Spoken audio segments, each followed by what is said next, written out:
Greetings and bienvenue, MITZU. Thank you for returning to this broadcast, and welcome to new viewers joining us for the first time. If you like a video, then feel free to subscribe. Viewer discretion is advised. The following segment contains a description of a disturbing and well-documented aspect of the real Colares incident, the unexplained death of domestic animals. These events were widely reported by witnesses and investigated by Brazilian authorities and may be distressing to viewers. You've been warned. The year was 1977 and I was 14 years old. I used to live with my mom and dad in a house. I have a sister, but at the time she was studying in the capital. We lived in a city called Colares in Brazil.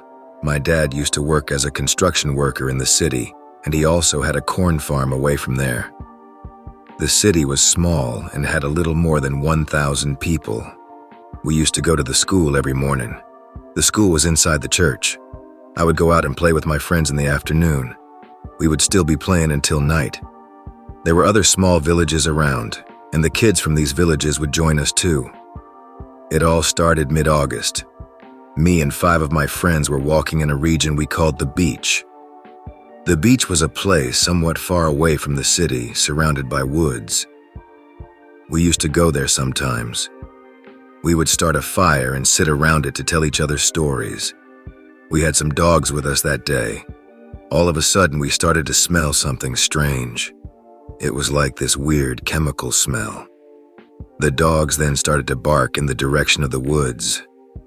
We all looked at the tree line, trying to see something. Me and one of my friends stood up, and we got 2 big sticks we would leave around the place for emergencies. The dogs got more and more agitated. We then see some movement in the woods. The dogs ran in the direction of the movement, and before we could do anything, they disappeared in the darkness. We tried following them, but they were too fast, and their barks would get more and more distant. The noises then stopped. We kept running. We eventually find the dogs all dead. They all had that chemical smell, and one of them had this weird transparent goo in his mouth. They also did not have any injuries.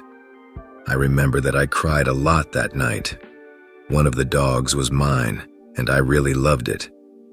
A couple weeks later, everything was normal. I was at my house sleeping. I woke up in the middle of the night. I heard 2 or 3 cars accelerating through the road in front of my house. I found it a bit weird, but thought nothing more of it. I went to sleep again. In the morning, I got ready for school. As soon as I opened the door, 2 of my friends were waiting for me. They started telling me what happened during the night. Apparently, one of the villages got attacked by some sort of light. I did not believe them at first. However, when we went by the only clinic in town, there were more people than usual in front of it. One girl was sitting in front of the clinic crying. We knew that girl. She would sometimes play with us, and she was from another village. We quickly went to her and asked what happened. She then told us a story that gave me goosebumps. Apparently, everything was okay until 11 p.m. The people of her house were at the living room talking. Suddenly, they hear some commotion outside. As they went to see, there were some people pointing at the skies. So they looked up as well. She said they could see some weird lights in the sky. They were almost round and would illuminate some of the clouds near it. She got scared by it and decided to go back home. As she was getting back, a huge flash of light illuminated the village. She ran inside and hid, meanwhile listening to people screaming outside. The flashes would continue, and a buzz sound would fill the air. Then it finally stopped. She heard her dad coming inside with her mom, both in pain. After that, some of the people from the village went around to check on everyone. Her mom and dad were vomiting in the living room when the people came.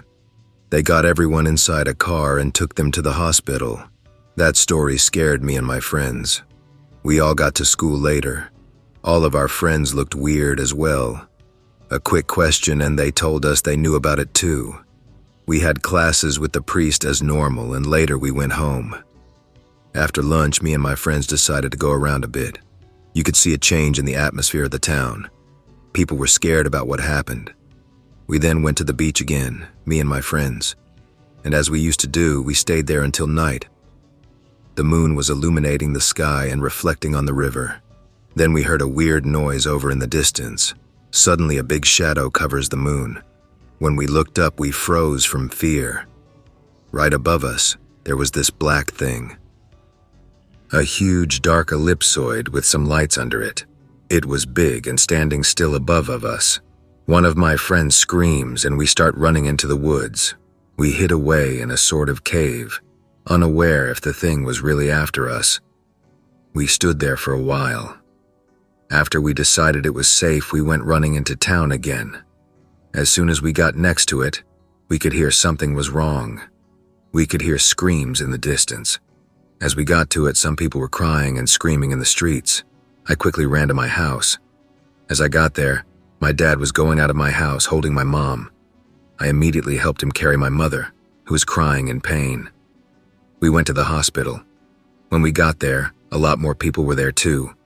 The one medic was running around trying to calm people down. In the light of the hospital, I could talk to my dad about what happened. He said that they heard a noise outside and stayed inside in fear.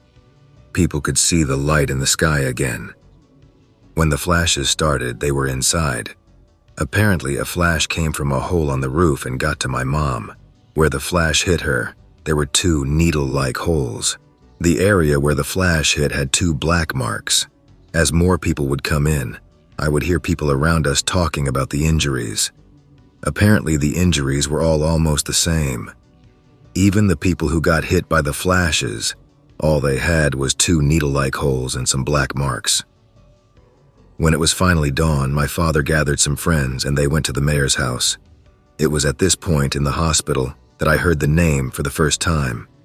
They were calling these flashes the Chupa Chupa, because some people reported that the light was sucking blood from them. The days passed and more places started reporting the incident. People would light big bonfires at the main square, in fear of the flashes. Then the military arrived. They set up camp near the town. I had seen guns before, but nothing quite like that. They had this big anti-air gun. It was installed in the middle of the base. This did not stop the things from happening. Every day, more and more people were attacked. The feeling of hopelessness finally forced a great deal of the town to move away. Me and my family went to a village at around 40 kilometers from the city. We had a small farm there where my dad used to grow corn. We thought we would be safe there. I had to quit school because of the whole deal, so my routine through the day was, I would help my dad during the day, and I would hang out with some kids from the neighborhood later. Things were pretty calm for a week, until one day, when the lights came. I was at home with my parents, and we had to hide from the flashes under a big table in the kitchen. Some of the other families were not so lucky and got hit by them. My dad took it upon himself to take some people to Colares hospital. The next day, he did not come home. I tended to the farm as usual, waiting for him to come back. Later, I got on my bicycle and went to hang around with the other kids. We went pretty far from town. When it was almost dark, we were already going back, and I saw my dad's car going back through the road. He did not stop, as we were all going back together.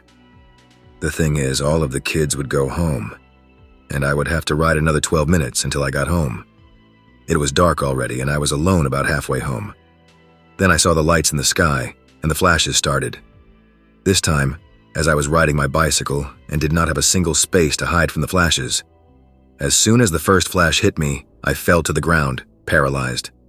I could not move nor scream, and I felt the pain of the flashes scorching my skin.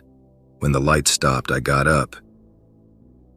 2 holes were open near my neck, and I had black marks all over me. I went home, stumbling from the pain. That was about the last straw for my father. He got me in the car and went to the hospital with me. There, at least 3 more people were waiting, all victims of the flashes. All the family had to stay in the church while they waited for me to get treated. I spent the next day in the hospital as I had more wounds from the bicycle fall. That night, we heard strange noises while in the hospital. It all started with a weird buzz. I recognized it from that day at the beach and started crying. Suddenly, another noise, A helicopter. It went by the city, really fast. A little later, there was a loud noise. I never heard an anti-air gun before, but from the noise, I knew it was that thing firing at something. Then everything got quiet. We went back to the farm the next day. We could see the remaining people of the town were all on edge for what happened the other day. At this point, it was at the end of February. Like a week later, the military went back to the capital. For some time in the next few months, we would still see the lights, but the flashes that used to hurt us were gone. The town went back to normal then. So I grew up in this town, and in 1989 my dad passed away. I then went to live in the corn farm, in the small house we had there. The house was not big, but it had everything I needed. I used to tend to the crops during the day and made a chicken coop. One night I was almost asleep. Suddenly the dogs started barking outside. I had these big dogs for protection. I stood up from my bed, got my gun, and went to check outside. I could hear something moving in the cornfield. As I got outside, I started to smell something weird, a chemical smell. I stood outside the front door, looking at the movement in the cornfield. Something then blocks the light of the moon. I look up. I see the same black shape I had seen years ago. When I looked back down again, I could see something. A small humanoid figure, thin, was about 1.5 meters tall. It had a brownish pale skin, a big head, big bulgy black eyes. When I looked at it, I was hit by a strong headache. I twisted myself and managed to get inside my house and close the door. I was so scared I even ended up pissing myself. I then sat at the corner of the living room, gun pointed at the door. The dogs kept barking outside. I saw shadows passing in front of the window, but I refused to look at them. I stood there until I could see the light of the moon again, and the smell disappeared. I got up, ran to my car, and drove all the way to my sister's house at the capital. I went back there to get my stuff, but I would never live near that region again. A friend of mine is still there. He says that from time to time he can still see the lights in the sky. Sup/X/. I have a story for you. Happened in either early January 1998 or 1999. I should have made better records of it, but for my own reasons, I tried to suppress the memory. To be blunt, I don't want to believe. To give some details, I live in Madison, Wisconsin. At the time, I lived on the east side. The chasm that the interstate runs through was about half a mile from my house. I was about a 15-minute drive away from Truax Field Air National Guard Base. At the time, I still was in school and lived with my family. There were 2 windows, one right next to my headboard which I couldn't see out of, and one wall opposite which my bed was against. That one I could see out clearly when lying down. Now, my dad at the time had a job that required him to be out the door by 6 a.m., and in January, it's still pitch black until sometime after 6. So I went to bed that evening like normal. I slept pretty soundly. I was awoken in the night by an extremely loud buzzing noise. I was lying on my side facing the window. Out my window I saw an object. It was saucer-shaped with 2 discernible decks. The top deck was about half the radius of the bottom deck. There were no lights on the object that I could discern. However, it was very bright outside, about as bright as it gets on an overcast day. My immediate response was one of terror. I screamed very loudly. Nobody in my house moved. There was no movement from anyone. Now, this was the late 90s. The X-Files was popular. I knew what that sort of thing meant, so my biggest fear was that of being abducted. I was on the 2nd floor of my house, and there was one room that did not have any windows and only one door. My plan was to head there so that if spacemen did try to come take me, I could see them coming and try to resist. I screamed and yelled as I went there, banging on the walls to try to wake my family up. Nothing. I eventually reached the room with no windows and shut the door. Now, at this time, nobody in my family even owned a cell phone, and the home phone was downstairs, and there was no way in hell I was leaving this room, so I had no ability to call police, neighbors, anything. For about 15 minutes, nothing happened, just the buzzing. After that point, I started feeling some strange emotions. For one, I had an intense need to lie down. I justified it as me being tired. After that, there was fear. Something in me just wanted to close my eyes because I felt that I didn't want to see what was going on around me. I did, bowing to my fear. About a minute passed after closing my eyes, and I felt a needle poking my back. Once again, too terrified to look. The needle poke lasted for about 5 seconds. Buzzing went on for another 2 minutes after that, and then there was a loud swooshing noise, almost like a sonic boom, but with none of the associated window rattling. The sky became dark again, as it usually was at late night. I fell asleep, and in the morning, nobody had any recollection of anything strange happening the night before. For years, I chalked it up to being a dream, but lately, I have been having doubts about it. 1. My dreams tend to be cartoonish. 2. When I do have nightmares, as soon as I perceive any sort of threat, I bolt awake. I couldn't wake up from this encounter. 3. Geometry never makes sense in my dreams. I saw and perceived my home clearly and distinctly. What also terrifies me is my mom has told stories of her being followed at night by short beings with large eyes. She says she believes them to be demons. She's a Protestant fundamentalist. All I'm asking for is some help understanding what the hell happened to me. Man, I hate to be the one to tell you this, but if you're not bullshitting, it wasn't a dream. Welcome to waking life, comrade. I can't sleep unless the sun is up now because of these monsters.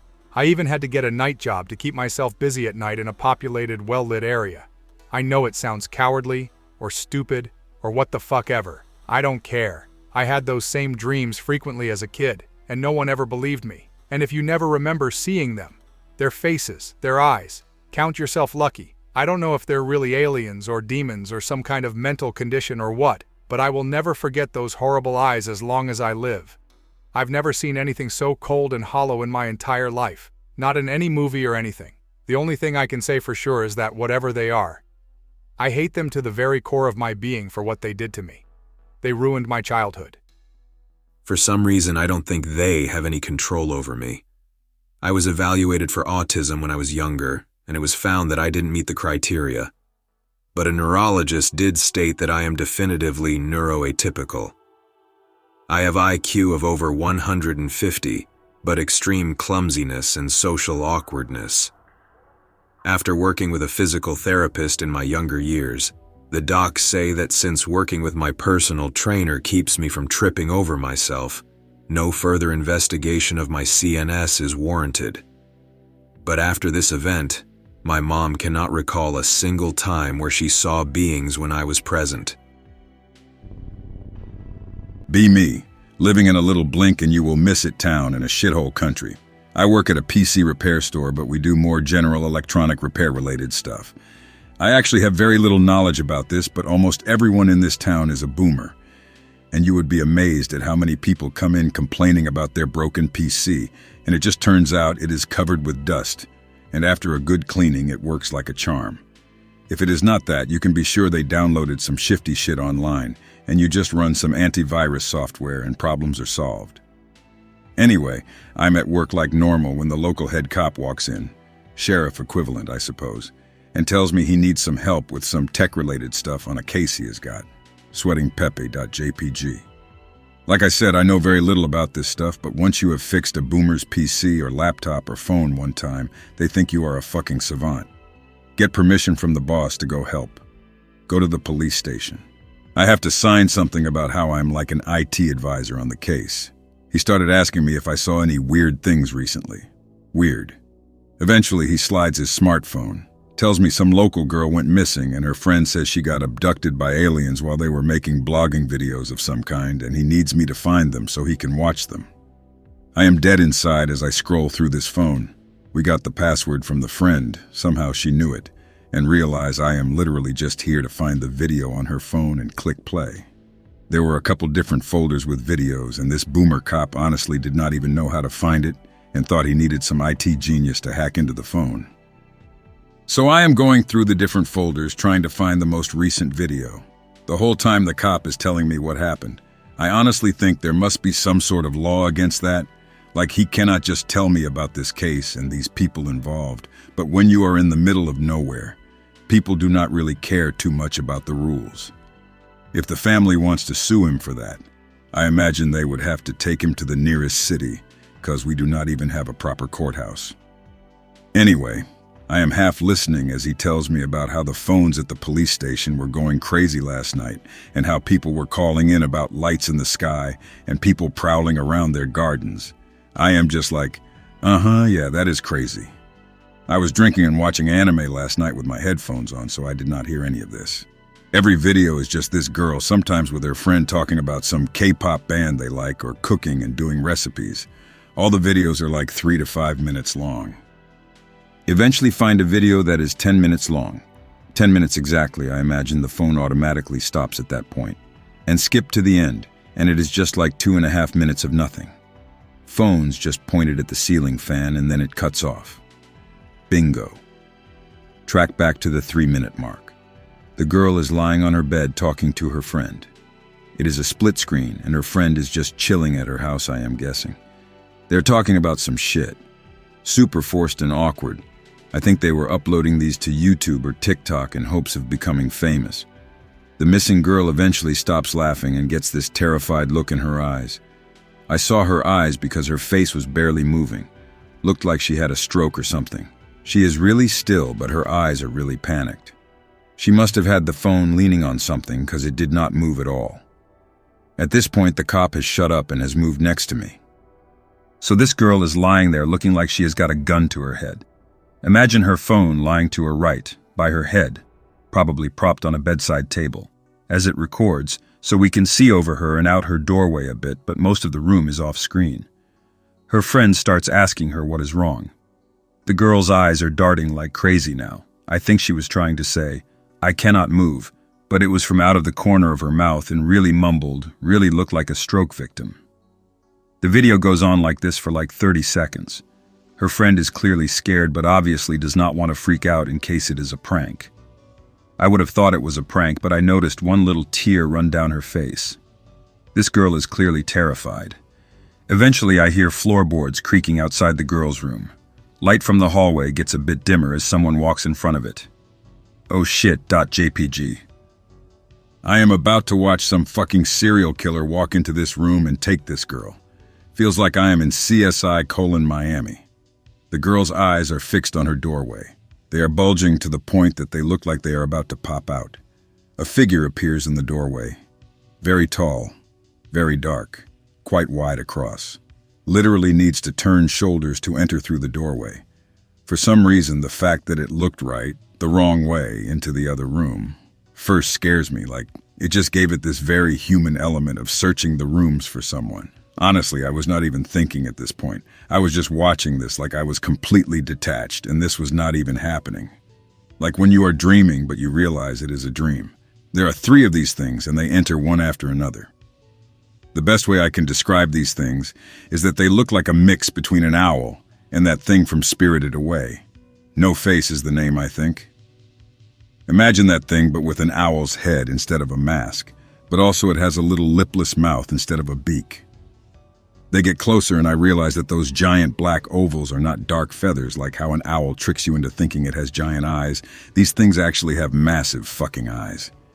The biggest difference between these and normal aliens is how big they were. The heads and eyes were massive but not really disproportionate to the bodies. Looked like pick related, but they were wearing clothes like No Face. Black shawl looking things. Made it hard to tell what their bodies looked like because it was just a solid black mass, but definitely clothes, and clearly the bodies under them were huge. We just sit there, dead silent as these things walk towards the girl. Her friend has been screaming the whole time. They stand over her, and I notice that she is screaming too, but it is muffled and coming out the corner of her mouth. It is like I am honestly watching somebody have a sleep paralysis episode. They reach out. Hands and arms are very stereotypical of gray aliens, slender and pale, but when juxtaposed with those huge bodies, they almost look like tentacles. Two of them literally pick her up like she is a sack of potatoes, like they do not even look her in the eyes. They carry her out the doorway. The one in front makes quite a big bow to ensure she does not hit her head on the lintel. Weirdly, the camera does not move during any of this, but after the two are gone with the girl, it suddenly gets knocked over, and we can hear quite a lot of clattering. I guess the third one did it? Cop literally whispers, "There were signs of a struggle," I guess for my benefit, or maybe the story was just making sense in his head. We just sit in silence for the next 3 minutes as the video rolls while pointed at the ceiling fan. That was basically the end. I left the police station like I was a ghost just wandering around, and I never got called back. The girl was never found, and the whole town just seems to have gone, I guess she got abducted or something. I do not know if anyone else saw the video, and I never told anyone but my sister, but the whole town knows the story now, and I imagine about half believe it. I think the video probably still exists, and I have asked the cop about it, but he just says he cannot give me case evidence. Suddenly, he cares about the rules. I do not think any men in black came and scared him or anything, and I imagine he has shown it to a few people. My one friend told me the story in perfect detail, even though I never told him. That phone is probably sitting in a desk drawer right now about 5 kilometers away from me, but I am not about to go break into a police station to prove it to anyone. I think the official story is that she got kidnapped by 3 dudes in masks. Anyway, I still think about that girl sometimes, her eyes looking at those things and the way they looked at the wrong doorway first. Fucking awful. I only have fragments of memories, most from my early childhood, be age 3 or 5. Not aware of the abduction phenomenon, only idea about aliens are cartoonist depictions like Alf or Marvin the Martian. Wake up one night feeling odd, as if being watched. Look over to the bedroom window. See face peering in from the side of the window like a typical gray but with somewhat more circular eyes and lighter skin. Completely terrified, but unable to scream or move. Suddenly I have a strong urge to go back to sleep despite some non-human creature peering at me through the window. Wake up the next morning like nothing happened, remember the incident, but for some reason do not tell anyone. Around the same time, for a few years, I had a recurring dream. Wake up in my room. Now it is time for a visit from the mud boys, so called because their flesh resembled dried mud. Walk to my backyard, sometimes by myself and sometimes accompanied by mud boys. They are taller than me, but shorter than most adults. Humanoid, thin, skin is medium or darkish gray. Never get a good look at their faces. No, I do not want to. Feel uneasy and frightened, but not terrified like in most nightmares. A very strong sense of here we go again. I'm restrained on some kind of flat surface. They poke and prod, seem very interested in my blood and tissue. They get samples, but it never seems to hurt. They try to reassure me and sometimes try to be funny or amuse me, I guess to keep me calm. At some point I know they are finished and I can go back. I've never had dreams that consistently repeated the same narrative, characters, and emotions like this, especially when I was young.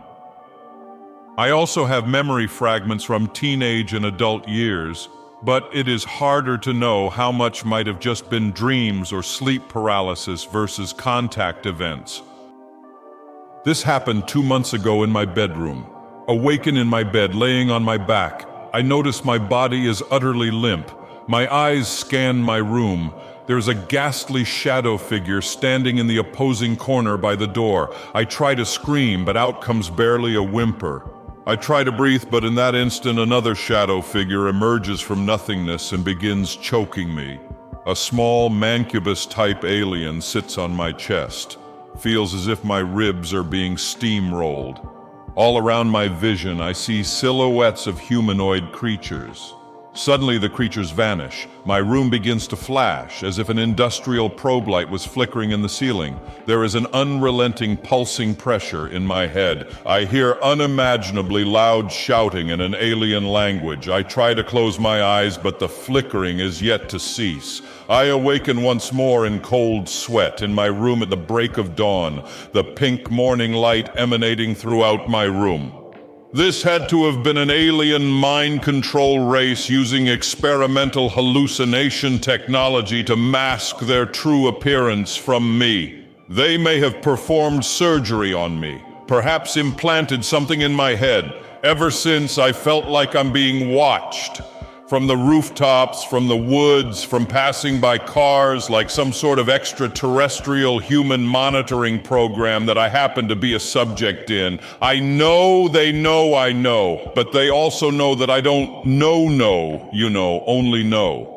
They expect me to dismiss it as a nightmare, as some vivid, conscious dream. I've searched around my apartment building and have found strange marks and signs. For instance, there's a big pine tree right outside my apartment, and some of the twigs were bent and burnt. I also found burn marks on the roof. I'm currently planning on booby-trapping my room so that I can bring the hurt to those fuckers when they inevitably pay me another visit. I hope that you enjoyed tonight's broadcast. If you enjoyed tonight's story, then please subscribe to the channel, as more Greentext will appear daily. A new broadcast will appear when the clock strikes midnight Central Time.